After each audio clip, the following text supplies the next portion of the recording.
Hello everyone, this is Nilesh Kumar Gupta and you are watching NG physics classes. पिछले time पे मैंने आप लोगों को स्पेसिफिक हीट ऑफ गैसेस बताया था, जिसमें मैंने बताया था गैसेस के अंदर दो टाइप की स्पेसिफिक हीट होती है। एक specific heat at constant pressure, एक होता है specific heat at constant volume, right. और कुछ एक न्यूमेरिकल्स मैंने कैलोरीमीटर के करवाए थे आपके, है ना। करवाए थे नहीं करवाए थे। वहां पर मैंने बताया था ठीक है, प्रिंसिपल ऑफ कैलोरीमेट्री से हमने कुछ एक जो न्यूमेरिकल सॉल्व किए थे, उसमें मैंने बताया था heat given by the hot body is equal to heat taken by the cold body, ठीक है। फिर स्पेसिफिक हीट पढ़ी थी हमने गैसेस के अंदर। एक हमने पढ़ा था specific heat at constant pressure, एक हम लोगों ने पढ़ा था specific heat at constant volume.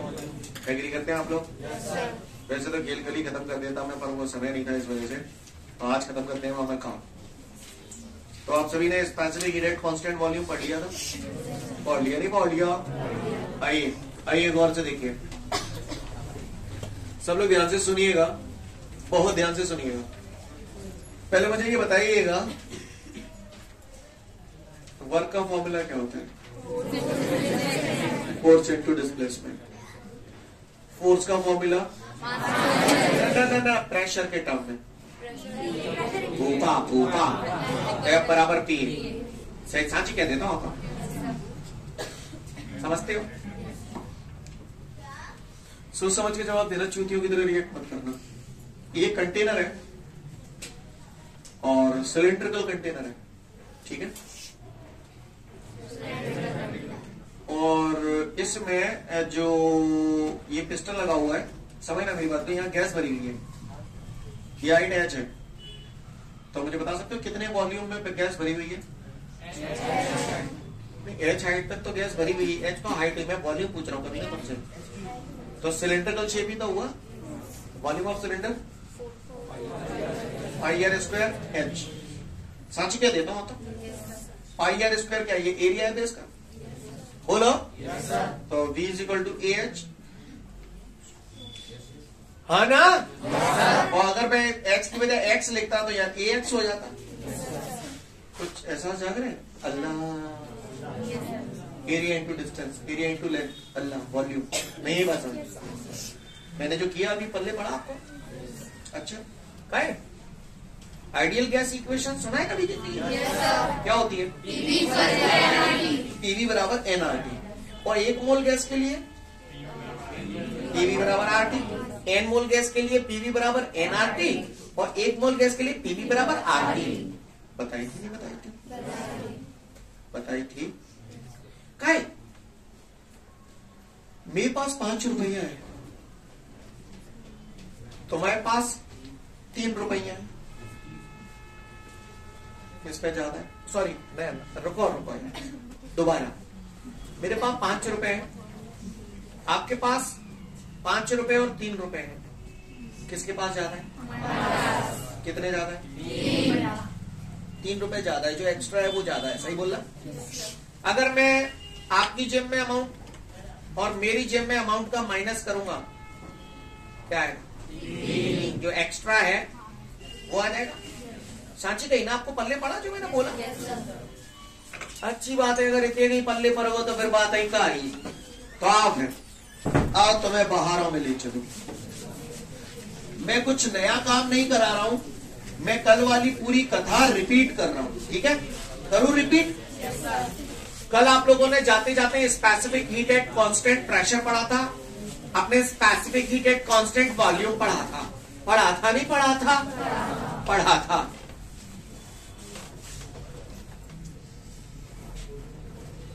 ये देखिएगा गौर से सभी लोग,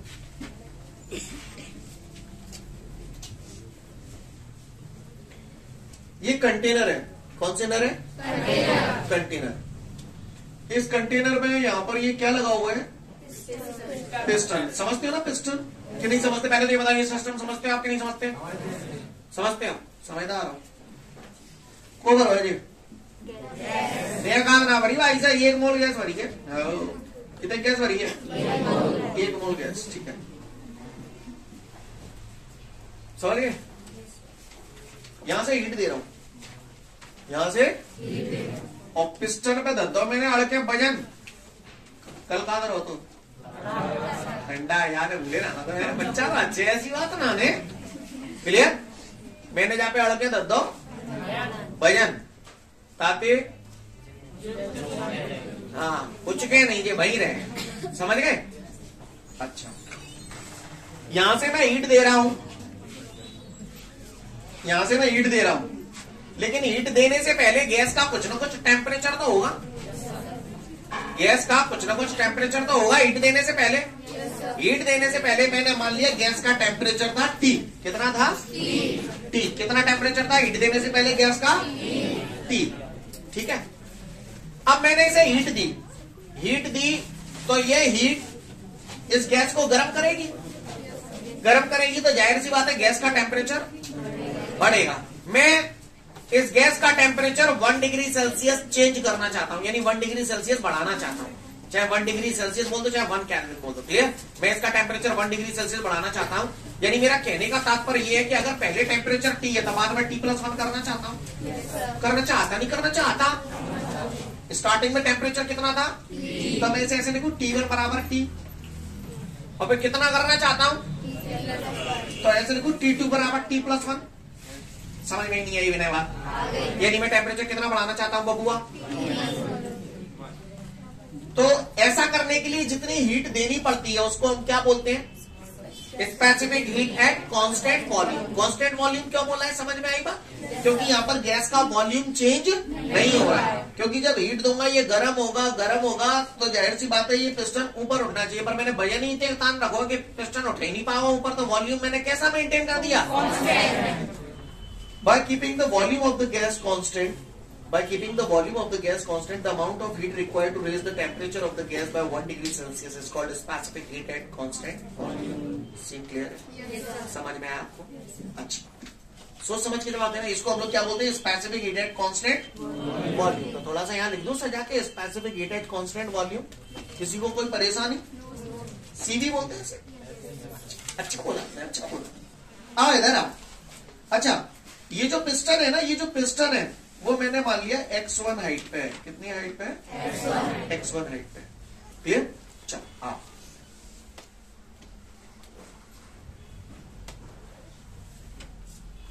एक और सिलेंडर है, देख पा रहे हैं आप सभी लोग प्रॉपर। ये भी पिस्टन वहीं का वहीं है नहीं है। वजन इस पे भी रखा हुआ है, वजन इस पे भी रखा हुआ है, गैस इसमें भी भरी हुई है, गैस जी हाँ मेरे भाई, गैस इसमें भी भरी हुई है। इसमें कितनी गैस भरी थी, इसमें भी 1 मोल गैस भरी है। इसका स्टार्टिंग में टेम्परेचर कितना था, इसका भी T है, इसका भी टेम्परेचर T है। इसका टेम्परेचर कितना बढ़ाया था आपने, इसका भी मैं 1 डिग्री सेल्सियस बढ़ाना चाहता हूं, तो मुझे हीट देनी पड़ेगी, मुझे हीट देनी पड़ेगी नहीं देनी पड़ेगी। लेकिन यहाँ पर पिंचोला लगा हुआ है, कांस्टेंट प्रेशर मेंटेन करते हुए हीट देनी है, प्रेशर कांस्टेंट मेंटेन करना है। पर मुझे मालूम है कि अगर मैं यहाँ हीट देंगे तो प्रेशर तो बढ़ेगा। अब प्रेशर बढ़ेगा तो मुझे बढ़ने नहीं देना है, उसे कांस्टेंट मेंटेन करना है। तो इस पे से वजन को कुछ इस प्रकार एडजस्ट करूं कि पिस्टन को ऊपर जाने के लिए जगह मिल जाए, क्योंकि जब ये ऊपर जाएगा तो ये प्रेशर कम हो जाएगा। इस बात को मानते हो या नहीं मानते हैं? प्रेशर बढ़ना कम होना समझ में आता है कि नहीं आता? आता है। जिसको नहीं समझ में आता कहीं उनके होते बताइए। हुआ जी मोटा सेठ पलंग पे लेट है, जब मोटा सेठ के पेट में गजू बच्चा बिठा दे मैंने तो प्रेशर बढ़ जाओ, समझ गए ना? प्रेशर बढ़ जाओ। जब बिल्कुल चीख पुकार कर लोगो ये मोटा सेठ, कम से कम 8-10 बच्चा बैठाते मैंने, प्रेशर बढ़ गया। जब ये चीख पुकार कर लोगो तो 2-3 महीने उतार दे, रुको, प्रेशर बढ़ो तो पेट पे चको, फिर 2-3 उतार दे तो पेट में फूलेगो। नहीं ये बात समझे, पेट फूलेगो तो प्रेशर, ये पेट है। हीट दे रहा हूं, प्रेशर बढ़ेगा। अब उस प्रेशर को कम करना है तो पिस्टन को फ्री छोड़ दूं थोड़ा ऊपर जाने के लिए। यस और नो? Yes sir. भाषा समझ में आ रही सभी को मेरी? Yes sir. पिस्टन को फ्री छोड़ दूंगा ऊपर जाने के लिए, तो ऐसी सिचुएशन में क्या होगा, जितना प्रेशर यहाँ हीट देने की वजह से बढ़ रहा होगा तो वो कम हो जाएगा, और ठीक उतना ही कम होगा जितना बढ़ रहा है। नहीं बात समझे? तो ऐसा करने के लिए यहाँ पर बैलेंस वजन को, वेट को इस प्रकार एडजस्ट करना होगा कि पिस्टन ऊपर जाने के लिए फ्री हो जाए। सही बोल रहा? नहीं मैंने कुछ गलत कह दिया तो बताओ, नहीं आप बताओ। तो अब जे मान के चलो पिस्टन पहुंची गो हिया नहीं बस, पहले वॉल्यूम इसका कुछ और था, अब चेंज होके कुछ और हो गया कि वही है, कुछ और हो गया। अब महान है, धन्य बच्चे हैं। तो ऐसी सिचुएशन में मैंने क्या किया, गैस का टेम्परेचर 1 डिग्री सेल्सियस बढ़ाया, लेकिन प्रेशर कांस्टेंट मेंटेन करते हुए। By keeping the pressure of the gas constant, the amount of heat required to raise the temperature of the gas by 1 degree Celsius is called specific heat at constant pressure, CP.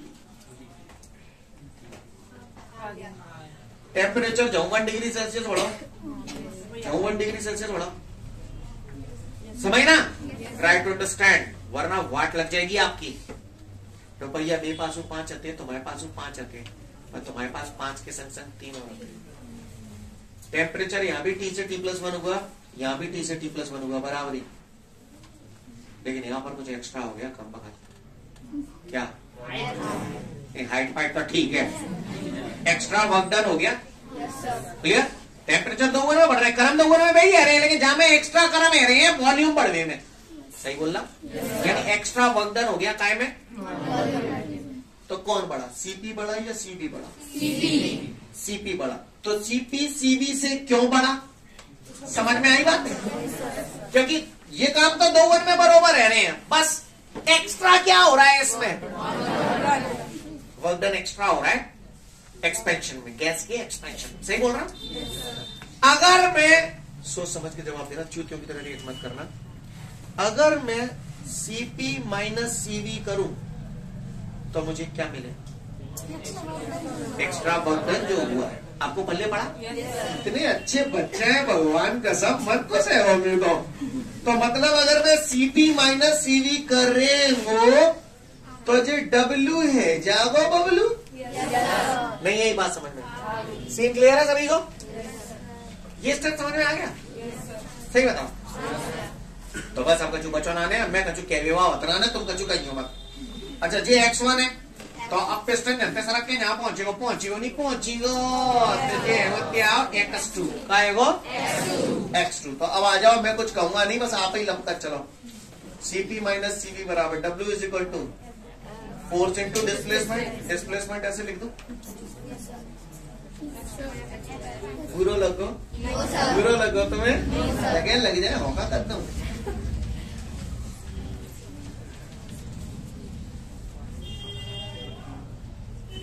भूपा clear? P है वो pressure, A area of cross section हो गया piston का area. नहीं है मेरी बात समझ है? चाहे पिस्टन का मान लो, चाहे आगे बेस को मान लो, बात तो वही है। तुम लोग समझ तो रहे हो ना? कि मैं अकेला सीपी माइनस सीवी बराबर P A X2 minus P A X1 का होगा वो परेशान। बोलो हो तो बताओ ना, तो फिर सुनो आप। सीपी माइनस सीवी बराबर पी, अल्लाह वॉल्यूम, ये वॉल्यूम V1 होगा या V2 होगा? जोर से बोलो। आप महान है, आप धन्य बच्चे हैं। पीवी बराबर आरती। एक मोल गैस है तो आरती, एन मोल होती तो एन आरती। कौन सी आरती? आरती। क्लियर? तो PV2 बराबर RT2, क्लियर है? PV1 बराबर RT1, नहीं बस सीपी माइनस सीवी बराबर R, ब्रैकेट में क्या बच जाएगी लाला रे? T2 minus T1। CP minus CV बराबर R, T2 की जगह क्या रख दो? T+1, T1 की जगह TT कटेगा, नहीं यही बात समझ? क्या आ गया? सीपी माइनस सीवी बराबर R। This is the relationship between specific heat at constant pressure and specific heat at constant volume. This equation is also known as Mayer's equation. आपको मालूम है इसे मेयर्स इक्वेशन क्यों बोलते हैं? क्योंकि मेयर्स ने इस इक्वेशन के बारे में बताया था, नाम है साइंटिस्ट का, उसी के आधार पर हम लोग इसे बोलते हैं मेयर्स इक्वेशन। पेपर में घरों में क्लियर नहीं है? मेरी बात समझ में सीन क्लियर है? इसकी एक कुछ खास बात है। कुछ ऐसी क्या खास बात है? खास बात यह है कि जब भी आप इसको यूज करेंगे तो हमेशा इस बात का ध्यान रखेंगे, जो यूनिट इसकी होगी वही यूनिट इसकी होगी। मतलब सॉरी, मैं गलत बोल गया। मैं ये कहना चाहता हूं, अगर ये एमकेएस सिस्टम में है तो ये भी एमकेएस सिस्टम में होना चाहिए, ये भी एमकेएस सिस्टम में होना चाहिए। या अगर ये सीजीएस में है तो ये भी सीजीएस में, ये भी सी, यानी जितनी भी यूनिट्स रख रहे हैं या तो सबके सब सीजीएस में हो या सबके सब एमकेएस में, तो ये आंसर सही आवेंगे, नहीं तो गलत आवेंगे। समझ गए? फटाफट देख लो। इसके बाद हमारे को जो नोट दिए गए उसमें वही लिखा है जो मैंने बताया अभी। जब भी आप इस फॉर्मूले का यूज करेंगे तो सभी क्वांटिटी एक ही सिस्टम में होनी चाहिए। क्लियर? अगर सीपी सीजीएस सिस्टम में तो सीवी भी सीजीएस सिस्टम में होना चाहिए और आर भी सीजीएस सिस्टम में होना चाहिए। आपको मेरी बात समझ में आ रही है जो मैं बोल रही हूँ? अच्छी बात है। इसके बाद एक और लिखा हुआ है formula, that was CP minus CV is equal to R upon J. लिखा हुआ है? बोलो भैया। सीपी माइनस, वैसे तो यूजुअली कोई भी पूछे CP minus CV is equal to R, this is the Mayer's equation. Clear? यही आप हर जगह अप्लाई करेंगे, लेकिन कल को अगर आप कॉम्पिटिटिव एग्जाम वगैरह की तैयारी करते हैं, ठीक है, तो भी आप यही अप्लाई करें। ठीक है? बाकी का इसमें कहानी क्या दी गई है वो थोड़ा सा समझें। मैंने आपको ये बताया है कि स्पेसिफिक हीट का यूजुअली हम लोग जो यूनिट यूज करते हैं वो कैलोरी पर ग्राम डिग्री सेल्सियस यूज करते हैं। बोलो भैया। तो जब भी ज्यादातर दी जाती है ये कैलोरी पर ग्राम डिग्री सेल्सियस में, ये भी कैलोरी पर ग्राम डिग्री सेल्सियस में। आर को हम लोग बोलते हैं यूनिवर्सल गैस कांस्टेंट, केमिस्ट्री में सुना होगा आपने। इसकी वैल्यू जो होती है वो यूजुअली ज्यादातर लोगों को ये याद होती है, जूल पर मोल केल्विन, ऐसे करके। ठीक है? सुना होगा आप लोगों ने केमिस्ट्री, सुना है कि नहीं? पता है कि ना? पता है ना? क्या 8.314 जूल पर मोल केल्विन। क्लियर? ये आर की वैल्यू होती है और ये कांस्टेंट टर्म है, ये फिक्स वैल्यू होती है। तो यूजुअली लोग देखो, ये कैलोरी में रख रहे हो, ये कैलोरी में रख रहे हो, आर की वैल्यू जूल में धर रहे हो, तो ये तो भारी कलेश है। ये तो भारी तो जब कलेश से दूर करना पड़ेगा, यानी जो जूले काय में बदलना पड़ेगा कैलोरी में। तो हमने पढ़ा है बचपन में, एक कैलोरी बराबर होता है 4.2 जूल। एक दिन बताया था। 4.2 नीचे ले आऊंगा तो 1/4.2 कैलोरी बराबर 1 जूल। बोलो भैया। तो जूल की जगह हटा के हम लोग यहाँ पर, जैसे यहाँ जूल में लिखा हुआ है, तो जूल की जगह हटा के क्या कर देंगे यहाँ पे R/4.2। अब ये काय में कन्वर्ट हो गया? कैलोरी में कन्वर्ट हो गया। तो ये जो 4.2 है, 4.2 को हम लोग वेरिएबल्स के फॉर्म में जे से रिप्रेजेंट करते हैं। कैसे रिप्रेजेंट करते हैं? जे से। क्लियर? समझ में आ रही है बात? इसे जूल्स कांस्टेंट बोला जाता है। इस जे की वैल्यू होती है 4.2। नहीं है मेरी बात समझ में? सीन क्लियर है? इसलिए इस फॉर्मूले को हम लोग अक्सर ऐसे भी लिख देते हैं, CP minus CV is equal to R upon.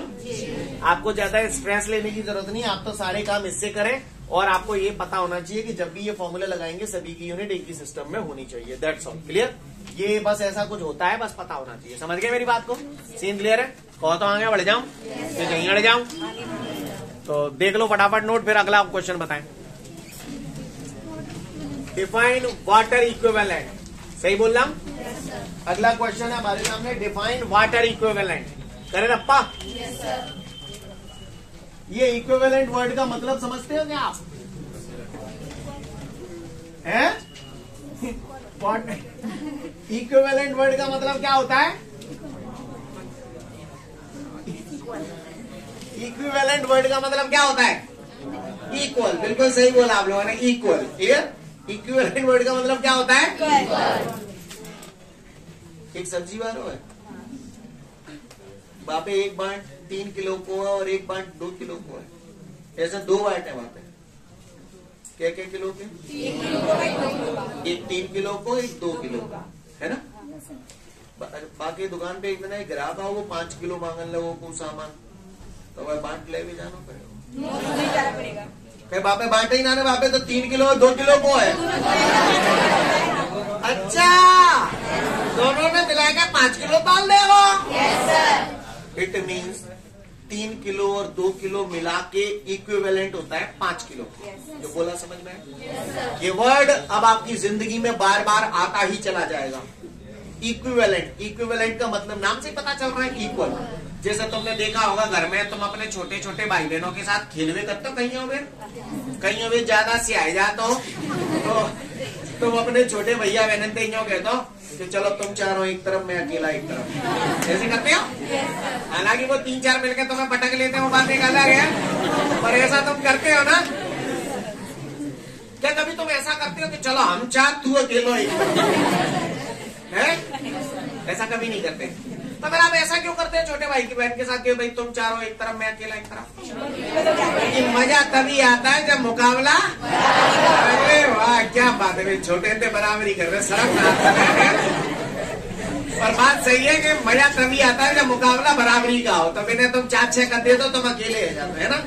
It means the power of your 4 छोटे छोटे भैया बहन is equivalent to the power of yours. तो इक्विवेलेंट वर्ड का मतलब समझ में आया? सीन क्लियर है? मुझसे पूछ रहा है डिफाइन वाटर इक्विवेलेंट। डिफाइन, हाँ क्या पूछ रहे हैं मुझसे? अब बात आती है वाटर इक्विवेलेंट होता क्या है? वाटर इक्विवेलेंट वो मास ऑफ वाटर होता है, वाटर का मास है। वाटर इक्विवेलेंट वो मास ऑफ वाटर होता है जिसका टेम्परेचर 1 डिग्री सेल्सियस बढ़ाने के लिए ठीक उतनी हीट की रिक्वायरमेंट होती है जितना कि किसी बॉडी का टेम्परेचर 1 डिग्री सेल्सियस बढ़ाने के लिए होती है। मैंने जो बोला आपको बिल्कुल समझ में नहीं आया? नहीं बोला? मैं आपको आपके अंदाज में समझाता हूँ। कितने लोग रोटी पानी बनाए लेते हैं घर में? बना लेते। आलू सिजाए ले तो सिजाना मतलब हाँ, आलू को बॉईल करते।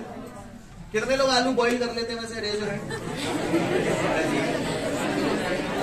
तो सुन लो, जब आपने फर्स्ट टाइम आलू बॉईल करने रखे थे तो आपने मम्मी से पूछा था, मम्मी पानी कितना रखूं आलू में? तो मम्मी कहती आगे डूब जाए इतने डरते हैं या पूरे डूब जाए इतने डरते हैं, ऐसे अंदाजे में बताती थी।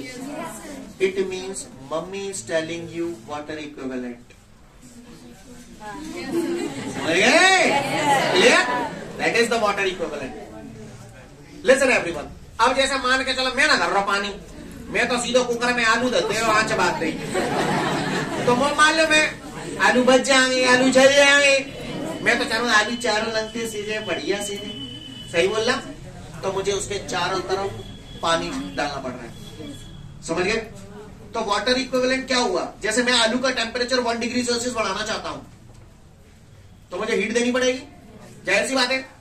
तो मैं वाटर भी उसी हिसाब से रखूंगा कि उसका टेम्परेचर 1 डिग्री सेल्सियस बढ़ाने के लिए उतनी हीट की रिक्वायरमेंट हो। तो पानी जब उसके आलू के चारों तरफ हो जाएगा तो आलू चारों तरफ से अच्छे से कुक होगा, पकेगा प्रॉपर तरीके से चारों तरफ से।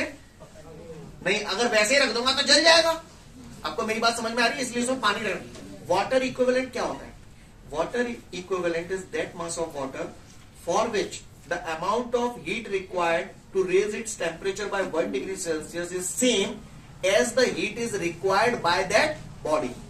किसी जैसे आलू का टेम्परेचर 1 डिग्री सेल्सियस बढ़ाने के लिए किसी न किसी हीट की रिक्वायरमेंट होगी। अब वो हीट अगर डायरेक्ट दूंगा तो आलू जल जाएंगे, तो इस वजह से हमें उसके अंदर पानी मिलाना पड़ता है। नहीं ये बात समझ क्लियर? तो पानी मुझे उसी क्वांटिटी के हिसाब से मिलाना पड़ेगा कि उसका टेम्परेचर 1 डिग्री सेल्सियस बढ़ाने के लिए उतनी हीट की रिक्वायरमेंट हो जितना कि आलू का टेम्परेचर 1 डिग्री सेल्सियस बढ़ाने के लिए होती है। नहीं ये बात समझ क्लियर? पानी ज्यादा रख देंगे तो खेल खराब, पानी कम रख देंगे तो खेल खराब। नहीं यही बात समझ में क्लियर है? तो वाटर इक्विवेलेंट समझ में आया क्या होता है? वाटर इक्विवेलेंट वो मास ऑफ वाटर होता है जिसका टेम्परेचर 1 डिग्री सेल्सियस बढ़ाने के लिए ठीक उतनी ही हीट की रिक्वायरमेंट होती है जितना कि उस बॉडी का टेम्परेचर 1 डिग्री सेल्सियस बढ़ाने के लिए होती है। नहीं ये बात समझ? Water equivalent is that mass of water for which the amount of heat required to raise its temperature by 1 degree Celsius is same as it is required by the body to raise its temperature by 1 degree Celsius. Clear? यानी किसी भी body का temperature 1 degree Celsius बढ़ाने के लिए जितनी heat की requirement होती है तो उसका वाटर इक्विवेलेंट जो होगा यानी वो मास ऑफ वाटर होगा जिसमें सेम हीट की रिक्वायरमेंट होगी 1 डिग्री सेल्सियस बढ़ाने के लिए। समझ में आ रही बात? मैं फिर से बोल रहा हूं, Water equivalent is that mass of water for which the amount of heat required to raise its temperature by 1 degree Celsius is same as that it is required by a body to raise its temperature by 1 degree Celsius. Clear? इसका जो formula होता है water equivalent को हम लोग letter W से represent करते हैं और इसका जो फॉर्मूला होता है W बराबर mf. क्लियर है? Mass into specific heat. C clear है? इसका जो यूनिट होता है वो ग्राम होता है. क्या होता है? ग्राम. पढ़ लो आप समझ जाओगे. अगला क्वेश्चन हमारे सामने, explain the different modes of transfer of heat. तो हीट को एक जगह से दूसरी जगह ट्रांसफर करने के 3 तरीके होते हैं. कितने तरीके होते हैं? तो मैं आपको ऑलरेडी बता चुका हूँ. कौन कौन से? जी हाँ बहनों भाइयों, कंडक्शन, कन्वेक्शन और रेडिएशन. इन 3 प्रोसेस के थ्रू हीट एक जगह से दूसरी जगह ट्रांसफर हो जाती है. तो एक बार मैं फिर से रिपीट कर रहा हूँ, देख लें. वैसे तो मैं आप लोगों को ऑलरेडी बता चुका हूँ, पर अब थोड़ा सा आप लोग और डेप्थ में चलेंगे तो ध्यान से सुनिएगा आप लोग, है ना. सुनिएगा. सबसे पहला प्रोसेस है कंडक्शन. जैसे ये कोई एक सॉलिड बॉडी है, ये उसके मॉलिक्यूल्स हैं. ठीक है भैया, ये मॉलिक्यूल्स हैं उसके, और यहां से मैंने उसे हीट दी. जब मैं इसे हीट दे रहा हूं तो जाहिर सी बात है, मैं इसे हीट दे रहा हूं तो ये मॉलिक्यूल कहीं ना कहीं हीट एब्जॉर्ब करेंगे. है ना? ये मॉलिक्यूल हीट एब्जॉर्ब करेंगे. जैसे मान के चलो क्लास बैठी, क्लास में मैंने किसी एक बच्चे को दे दिया, भैया ये पीछे वाले बच्चे की कॉपी पास कर देना, तो एक दूसरे को दे देगा, दूसरा तीसरे को दे देगा, तीसरा चौथे को दे देगा, पर नालायक एक भी उठ के नहीं जाएगा पीछे तक. सही बोलना? वहीं के वहीं हिल डुल के कॉपी पहुंचा देंगे. सही बोलना? सेम प्रोसेस यहाँ पर होता है. जब हम इसे हीट दे रहे हैं तो ये मॉलिक्यूल क्या होता है, हीट को एब्जॉर्ब करते हैं. एब्जॉर्ब करते हैं तो एक्साइटेड हो जाती हैं. एब्जॉर्ब करते हैं तो एक्साइटेड हो जाते हैं, तो वहीं के वहीं ऑसिलेट करने लगते हैं, वाइब्रेट करने लगते हैं, लेकिन अपनी जगह नहीं छोड़ते. अपनी जगह नहीं छोड़ते. ठीक है. अच्छा, जब ये खाए के हीट झिके जाएंगे, चलिए, जब ये खाए के हीट झिके जाएंगे तो फिर बगल वाले ले तू ले ले तू ले ले ले तू ले ले. नहीं, ये बात समझ क्लियर? और इस तरीके से हीट एक जगह से दूसरी जगह पहुंच जाती है. इस तरीके से हीट के एक जगह से दूसरी जगह पहुंचने के प्रोसेस को हम लोग बोलते हैं कंडक्शन. कंडक्शन स्पेशली सॉलिड्स में होता है, लिक्विड्स और गैसेस में भी होता है, लेकिन काफी कम होता है. मेनली सॉलिड्स में होता है. कहानी समझ में आ रही है? सीन क्लियर है? अच्छी बात है. इसकी खास बात यह है कि इसमें जो मॉलिक्यूल्स हैं वो अपनी जगह नहीं छोड़ते, वो वहीं के वहीं वाइब्रेट करते हैं और एक दूसरे को दे देते हैं. हीट जैसे जाने जाए दे दी, जाने जाए दे दी, समझ रहे ना, सब एक दूसरे दे रहे हैं. तो इसका मतलब यहाँ पर हीट जो ट्रैवल करती है उसका जो पाथ होता है वो जिग-जैग पाथ होता है. कैसा पाथ होता है? जिग-जैग पाथ होता है. यहाँ पर एक के सहारे से दूसरे पे जा रही है, दूसरे के सहारे से तीसरे पे जा रही है, यानी मीडियम इज रिक्वायर्ड. यानी यहाँ पर हीट को एक जगह से दूसरी जगह ट्रांसफर होने के लिए मीडियम की आवश्यकता होती है. मीडियम का मतलब एक जरिया होना, एक सहारा होना. सहारा अवेलेबल है, मॉलिक्यूल के बगल से मॉलिक्यूल है, तो एक दूसरे के सहारे से वो समझ में नहीं है. समझ गए? पक्का? ये कौन सा प्रोसेस होगा बाबू? कंडक्शन. मेनली काय में होता है? सॉलिड्स. क्लियर है? अब हम बात करते हैं कन्वेक्शन की. कन्वेक्शन जो होता है बेसिकली लिक्विड्स में और गैसेस में होता है ना. इसमें देखें क्या कहानी है. वैसे मैं बता चुका हूँ. ये कंटेनर है और इसके अंदर लिक्विड भरा हुआ है ना. ये मैं इसे गर्म कर रहा हूँ. जब मैं इस लिक्विड को गर्म करूंगा तो वाटर का जैसे कोई भी लिक्विड है, तो ये जो मॉलिक्यूल है वो गर्म हो जाएगा. गर्म हो जाएगा तो हल्का हो जाएगा, हल्का हो जाएगा तो ऊपर हो जाएगा. गर्म चीजें हल्की होती हैं. ऊपर वो ठंडा पानी है, इसके कॉम्परेटिवली तो ठंडा ही हुआ ना. ठंडे का मतलब ये ना कि जरूरी ना कि बर्फ तो इससे रह रहा हो. बिल्कुल क्लियर है ना. नॉर्मल वाटर है तो इसके मॉलिक्यूल ठंडे हैं. ठंडे हैं तो भारी होंगे, भारी होंगे तो बैठेंगे, फिर ताते आ जाएंगे, फिर ऊपर पहुंच जाएंगे, फिर ऊपर से नीचे आ जाएंगे. इस तरीके से कन्वेक्शन प्रोसेस में हीट का फ्लो होता है. समझ में आई बात? कन्वेक्शन प्रोसेस में हीट का जो फ्लो हो रहा है वो वर्टिकली अपवर्ड डायरेक्शन में हो रहा है. बोलो भैया. ये मेनली काय में होता है? लिक्विड्स में और गैसेस में. समझ में आई बात? इसमें भी मीडियम की आवश्यकता होती है. इसमें भी मीडियम की आवश्यकता होती है. एक मॉलिक्यूल जा रहा है तो दूसरा मॉलिक्यूल उसकी जगह लेने के लिए आ रहा है, तो एक दूसरे की हेल्प से ही तो वहां पर काम हो रहा है. समझ में आ रही नहीं? आ रही नहीं.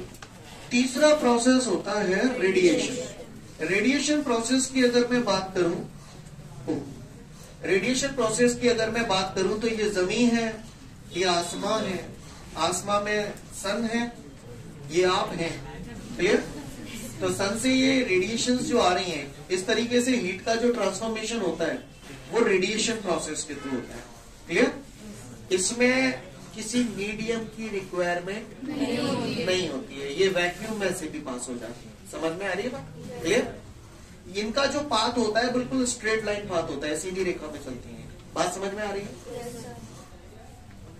मीडियम की रिक्वायरमेंट कंडक्शन में होती है, कन्वेक्शन में होती है, लेकिन रेडिएशन में मीडियम की रिक्वायरमेंट नहीं होती।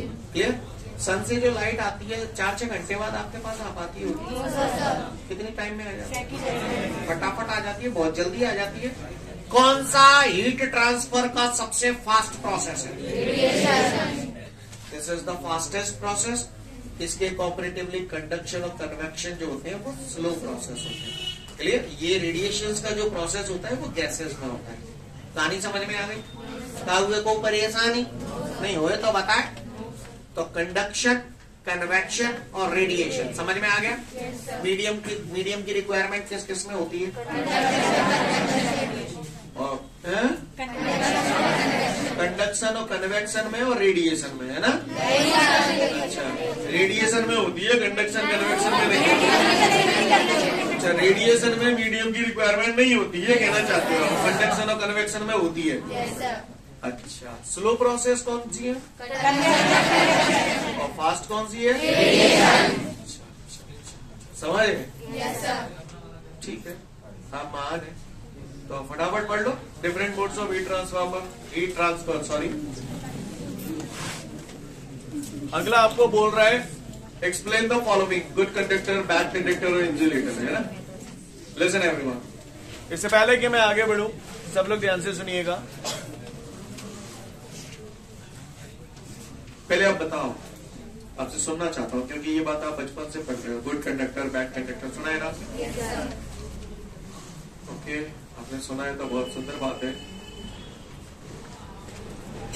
पूछो।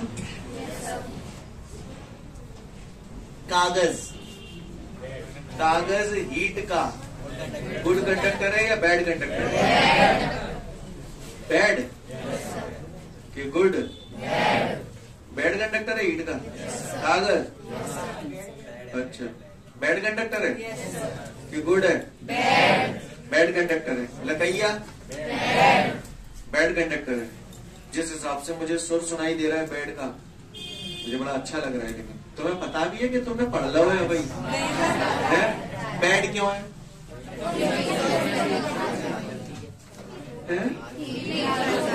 हाँ, हीट उसमें से इजीली पास नहीं होती।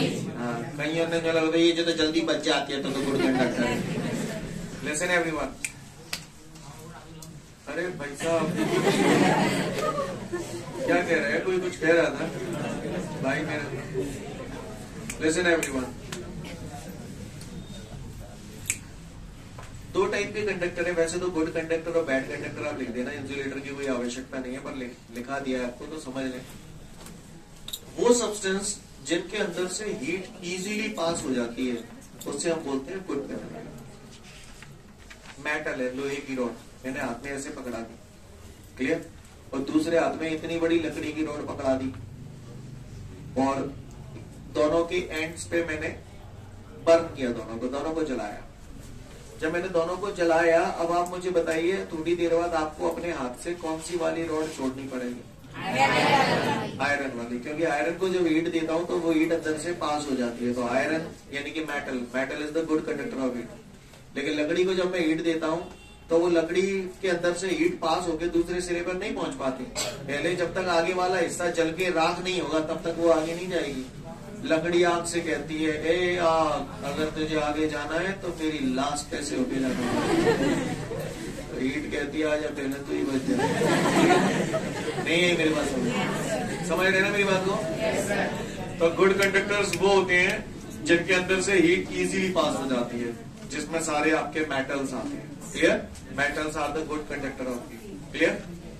बैड कंडक्टर ऑफ हीट यानी जिसमें से हीट इजीली पास नहीं होती या न के बराबर होती है, वो होते हैं बैड कंडक्टर। जैसा कि वुड, ग्लास, नहीं ये बात समझ, ये क्या है? बैड कंडक्टर है।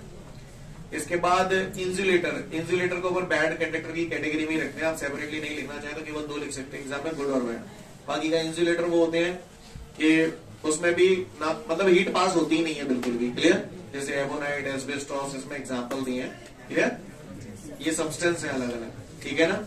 समझ में आ रही बात? आप मुझे बता सकते हो, जैसे आपने गुड कंडक्टर भी देखा और बैड कंडक्टर भी देखा, किसकी थर्मल कंडक्टिविटी ज्यादा होगी? गुड कंडक्टर की थर्मल कंडक्टिविटी ज्यादा होगी, क्योंकि उसमें हीट इजीली पास हो जाती है।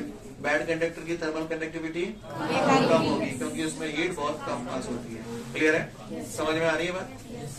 और आपकी जानकारी के बता दूं, गुड कंडक्टर में हीट इजीली पास हो जाती है।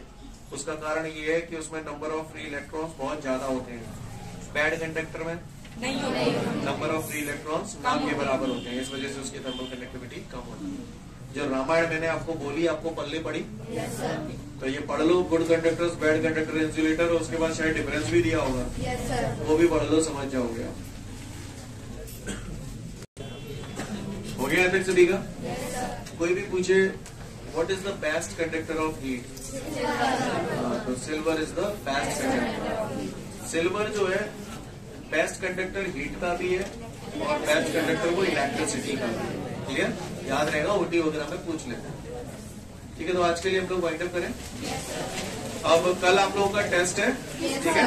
तो आज के लिए पर्याप्त है, कल फिर मिलते हैं। Thank you everyone, have a great day to all of you guys.